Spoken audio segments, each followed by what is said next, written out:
नमस्कार, मैं हूं शम्स ताहर खान और आप देख रहे हैं वारदात। 14 दिन बनाम 2 घंटे। श्रद्धा मर्डर केस में दिल्ली पुलिस ने 14 दिनों तक आफताब से पूछताछ कर ली, मगर इसके बावजूद पुलिस को वो जवाब, सुराग या सबूत नहीं मिल पाए जिनकी उसे तलाश थी। इसी के बाद दिल्ली पुलिस ने फैसला किया कि वो आफताब का नार्को टेस्ट कराएगी और आखिरकार 1 दिसंबर को पहली बार आफताब पूरे 2 घंटे के लिए नीम बेहोश था। आफताब ने पहली बार 2 घंटे तक नीम बेहोशी की आलम में ही श्रद्धा मर्डर केस के बारे में बात की।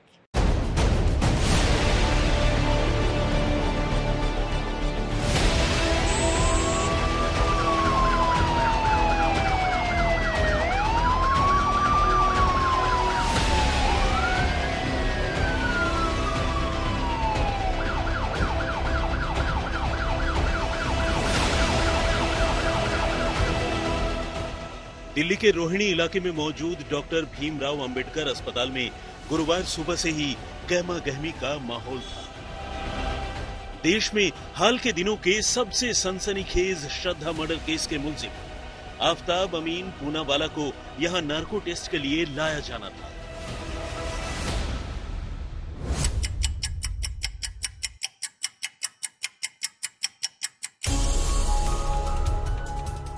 यही वो वक्त था जब दिल्ली पुलिस की 3rd बटालियन की एक टुकड़ी एक खास वज्र वाहन में आफताब को लेकर अस्पताल पहुंची और इसी के साथ अस्पताल की और खासकर ऑपरेशन थिएटर की सुरक्षा और कड़ी कर दी गई। अब आफताब की ये तस्वीरें देखिए। ये तस्वीरें तब की हैं जब कुछ रोज पहले उसे पुलिस हिरासत में इसी अंबेडकर अस्पताल में मेडिकल जांच के लिए लाया गया था। आज भी मंजर कुछ ऐसा ही था।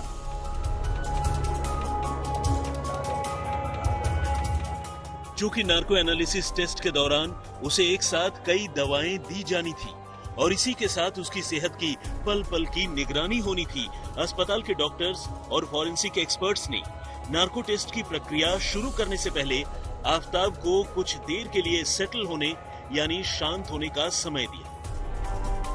इस दौरान डॉक्टरों ने आफताब से मामूली बातचीत की और फिर उसके blood pressure, pulse rate, heart beat, body temperature और दूसरे पैरामीटर्स की जांच की गई।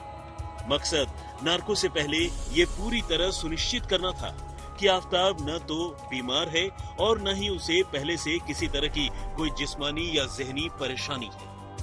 जांच में जब एक के बाद एक ये सारे पैरामीटर्स बिल्कुल सही पाए गए तो फिर डॉक्टरों ने नार्को टेस्ट की प्रक्रिया शुरू करने का फैसला किया।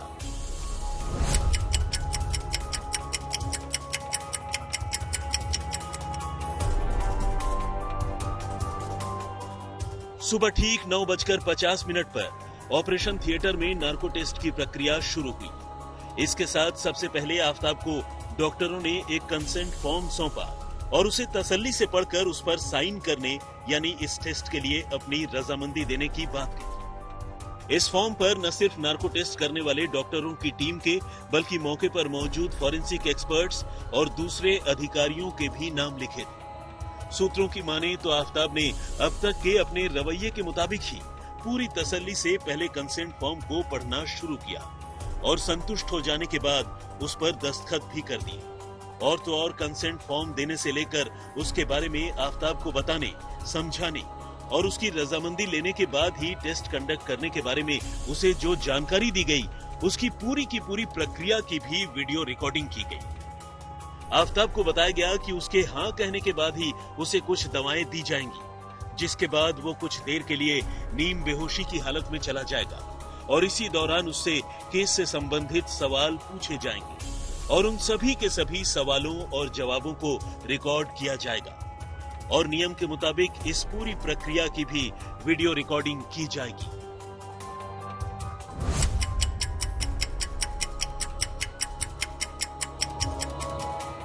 आफताब को समझाने बुझाने और उसकी रजामंदी लेने के ठीक 10 मिनट बाद उसे अपनी बेड पर लेटने को कहा गया और फिर सुबह 10:10 पर उसे इंजेक्शन के जरिए एनेस्थीसिया समेत दूसरी जरूरी ड्रग्स की खुराक दी गई। इस दौरान डॉक्टरों ने इस बात का पूरा ख्याल रखा कि आफताब को दी जा रही एनेस्थीसिया और दूसरी दवाओं की डोज बिल्कुल सही हो, न थोड़ा कम और न थोड़ा भी ज्यादा। क्योंकि डोज कम होने पर आफताब नीम बेहोशी की हालत में पहुंचने से रह सकता था। ऐसे में नार्को टेस्ट के दौरान वो डॉक्टरों और फॉरेंसिक एक्सपर्ट्स को धोखा भी दे सकता था, जबकि डोज ज्यादा होने पर न सिर्फ उसके गहरे बेहोशी में चले जाने का खतरा था, बल्कि ज्यादा डोज से उसकी जान भी जा सकती थी। ऐसे में एनेस्थीसिया का इंजेक्शन लगाने के बाद डॉक्टरों ने सबसे पहले आफताब के शरीर पर उसका इफेक्ट देखने और समझने की कोशिश की। एनेस्थीसिया का असर सबसे पहले उसकी आंखों और जुबान पर ही दिखा। आमतौर पर एनेस्थीसिया इंसान के सीएनएस यानी सेंट्रल नर्वस सिस्टम पर अपना असर दिखाता है और उसे सबकॉन्शियस स्टेट में ले जाता है, यानी इंसान अपने आसपास की चीजों को महसूस तो कर सकता है, लेकिन पूरी सक्रियता के साथ रिएक्ट नहीं कर पाता। इस हाल में जहां आंखें बंद होने लगती हैं, वहीं जुबान भी लड़खड़ाती हुई महसूस होती है। बहरहाल, जब एनेस्थीसिया और दवाओं की डोज के बाद डॉक्टरों को आफताब के पूरी तरह नीम बेहोशी में चले जाने की तसल्ली हो गई, तो फिर उससे सवाल जवाब का सिलसिला शुरू किया गया। इस नार्को टेस्ट के जरिए वैसे तो पुलिस और फॉरेंसिक एक्सपर्ट श्रद्धा के कत्ल की साजिश से लेकर उसकी लाश के टुकड़े टुकड़े करने और उन्हें निपटाने के पूरे सीक्वेंस को समझना चाहते थे, लेकिन इन सवालों के केंद्र में श्रद्धा का कटा हुआ सिर, उसका मोबाइल फोन, हथियार और कत्ल के वक्त पहने गए श्रद्धा के कपड़े ही ज्यादा थे। टेस्ट के दौरान आफताब से बहुत से सवाल पूछे गए, लेकिन इन सवालों में जो सबसे अहम थे वो हैं: श्रद्धा का कत्ल किस तारीख को किया, श्रद्धा को क्यों मारा, श्रद्धा को कैसे मारा, लाश के टुकड़े कैसे किए, टुकड़े करने के लिए हथियार कहां से खरीदे, टुकड़ों को घर में कितने वक्त तक रखा, टुकड़ों को कैसे और कहां रखा, लाश के टुकड़ों को कहां कहां ठिकाने लगाए, हथियार कहां फेंके, कत्ल के बाद 6 महीने तक क्या कुछ किया, अगर कत्ल गुस्से में और गलती से किया तो फिर पुलिस के सामने तभी सरेंडर क्यों नहीं किया। सूत्रों की माने तो आफताब ने फॉरेंसिक साइकोलॉजिस्ट के पूछे गए हर सवाल का जवाब इत्मीनान से दिया, और जैसा कि अब तक वो करता रहा है, उसने ज्यादातर सवालों के जवाब अंग्रेजी में ही दिए। टेस्ट के दौरान आफताब पहले कई सवालों पर चुप ही रहा, लेकिन जब उससे दोबारा वही सवाल पूछे गए तो उसने जवाब दिया। कुछ इसी तरह उसने कुछ सवालों के जवाब देने में थोड़ा वक्त लिया।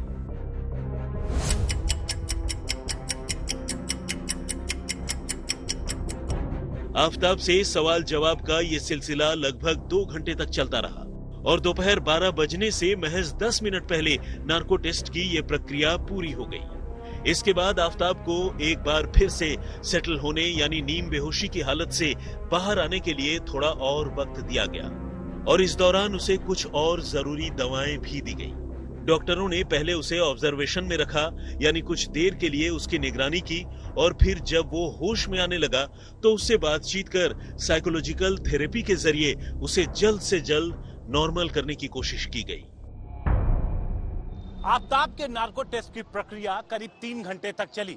सुबह 8:30 बजे के करीब भारी सुरक्षा के बीच जेल से सीधे आफताब को लेकर के पुलिस की टीम पहुंचती है अंबेडकर हॉस्पिटल, और यहां पर लाने के बाद जो प्रक्रिया है, जो लीगल प्रक्रिया है और जो मेडिकल प्रक्रिया है, वो पूरी की जाती है, और करीब 10 बजे के आसपास आफताब का नार्को शुरू होता है, जो 11:50 तक चलता है, और उसके बाद फिर आगे का टाइम जो उसे रेस्ट के लिए दिया जाता है, ऑब्जर्वेशन में उसे रखा जाता है।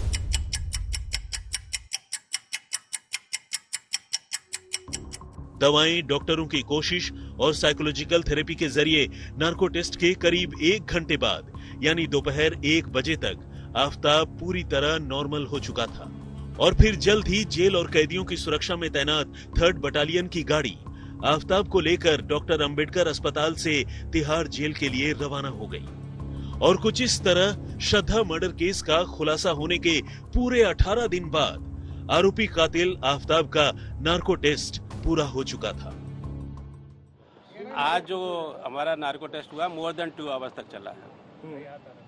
सर कौन कौन लोग थे, कितने लोगों की टीम थी? ये हमारी जो टीम थी उसमें हमारे FSL के साइकोलॉजिस्ट थे, फोटो एक्सपर्ट थे, और बाकी अंबेडकर हॉस्पिटल के डॉक्टर्स की टीम साथ में थी। सर कितने बजे टेस्ट शुरू हुआ था और क्या सेटिस्फैक्ट्री हुआ? मॉर्निंग में टेस्ट हो गया था और वो कंडक्ट कर लिया गया। क्या दोबारा फिर बुलाया जाएगा सर? क्या अगर जरूरत दोबारा पड़ी नार्को तो भी हो सकता है या फिर आगे क्या प्रक्रिया रहती है सर? नार्को के बाद में पोस्ट नार्को टेस्ट होता है, अगर जरूरत पड़ी तो किया जाएगा। सर एफएसएल में किया जाएगा, ये कब तक किया जाएगा सर? पोस्ट नार्को का मतलब क्या होता है सर? प्रक्रिया बता दीजिए, प्रोसीजर। एक फिर से काउंसलिंग की जाती है, एक सेशन और होता है, वो किया जाता है। क्या हॉस्पिटल में होगा या एफएसएल? वो एफएसएल के अंदर होगा, अगर होगा तो। क्या आफ्ताब कंफर्टेबल था सर? मतलब आई मीन Confident level था सर? जवाब दे रहा था या फिर उसमें भी काफी ये जद्दोजहद देखिए, करनी अभी पड़ी? इसका एग्जामिनेशन अंडर एग्जामिनेशन है रिपोर्ट, और रिपोर्ट जल्दी सबमिट कर दी जाएगी। क्या जवाब दे रहा था? नार्को टेस्ट कर लिया गया है और इसकी जल्दी रिपोर्ट सबमिट कर दी जाएगी। वैसे आफ्ताब का नार्को टेस्ट करने वाली फॉरेंसिक टीम के सूत्रों ने इस टेस्ट को लेकर अहम खुलासा किया है। उनका कहना है कि आफ्ताब ने नार्को टेस्ट में कुछ भी नया नहीं बताया। जो अब तक पुलिस को बोलता रहा वही कहा। अब पुलिस को इस केस को सुलझाने के लिए ज्यादा मेहनत करनी पड़ेगी, क्योंकि आफ्ताब से कोई भी नया सुराग नहीं मिला।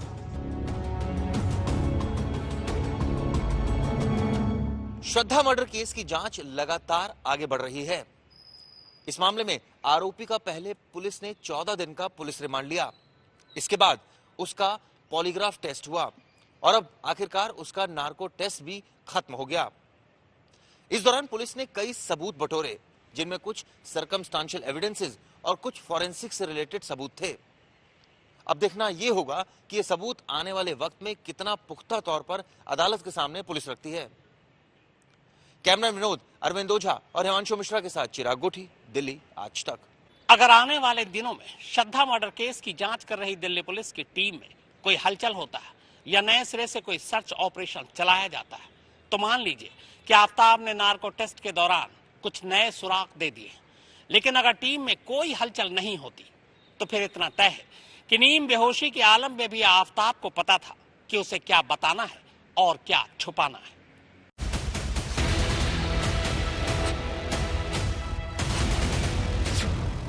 नार्को टेस्ट में आफ्ताब ने कबूली श्रद्धा के कत्ल की बात। गिरफ्तारी के बाद कत्ल को लेकर आफ्ताब का तीसरा कबूलनामा। पहले पुलिस की पूछताछ में मानी थी हत्या की बात, फिर पॉलीग्राफ टेस्ट में भी कहा, हां मैंने श्रद्धा को मार डाला। और अब नार्को टेस्ट के दौरान भी आफ्ताब ने कबूला अपना जुर्म।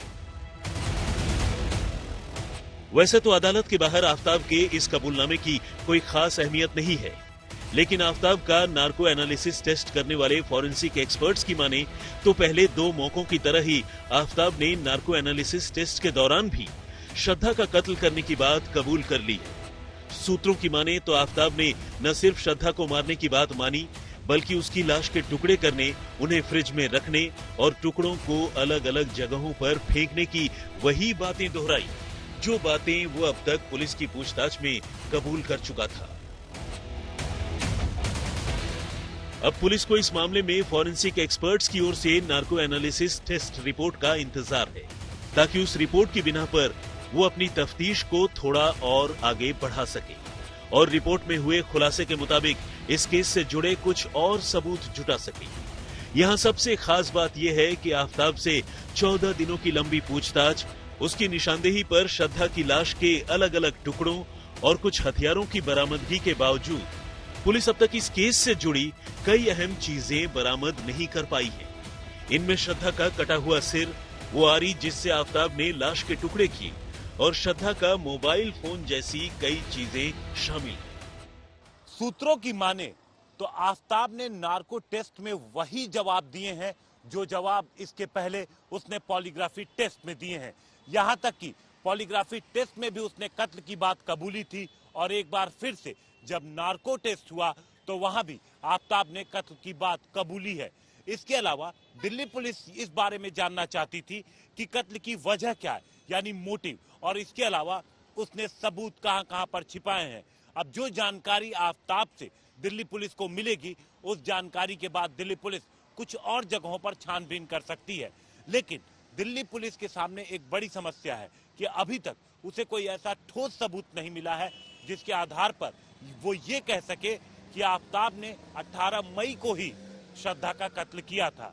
इसलिए दिल्ली पुलिस की टीम लगातार इससे जुड़े सबूतों की तलाश में जुटी हुई है और साथ ही साथ अभी तक पुलिस को इस बात के भी कोई सबूत नहीं मिले हैं कि आफताब ने श्रद्धा का कत्ल साजिश के तहत किया था, यानी 18 मई से पहले ही उसने श्रद्धा के कत्ल की साजिश रच ली थी।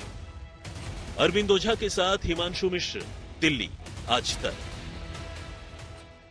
तो वारदात में फिलहाल इतना ही, मगर देश और दुनिया की बाकी क्राइम की खबरें अब सिर्फ देखें ही नहीं बल्कि पढ़ें भी www.crimetak.in पर।